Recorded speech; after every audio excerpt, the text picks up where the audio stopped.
There is no question that China will pose a great challenge for an open society such as ours. But we will also work with China where that is consistent with our values and interests. There is a balance to be struck because, after all, we have a strong trading relationship with China worth about £81 billion.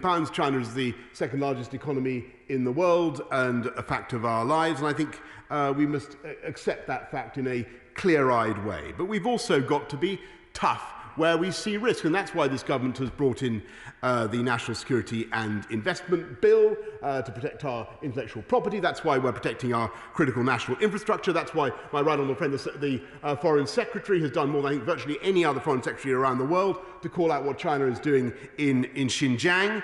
And that's why this government has offered a place, a refuge and abode to 3 million Hong Kong Chinese who may be in fear of persecution as a result of what is happening in Hong Kong. Both President Biden and Putin renewed their bilateral nuclear weapons reductions New START treaty just last month. So why is the Prime Minister going against the flow by increasing our arsenal?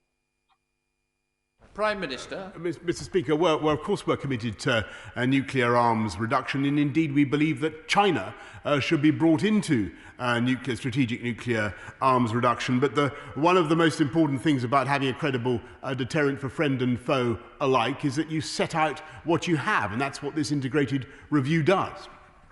The Prime Minister's statement, Mr. Speaker, didn't mention international development once. And I wonder why.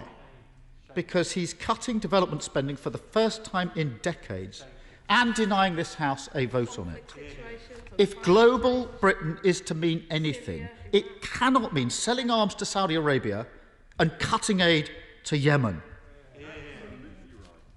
Mr. Speaker, I voted for the renewal of Trident, and the Labour Party's support for nuclear deterrence is non-negotiable.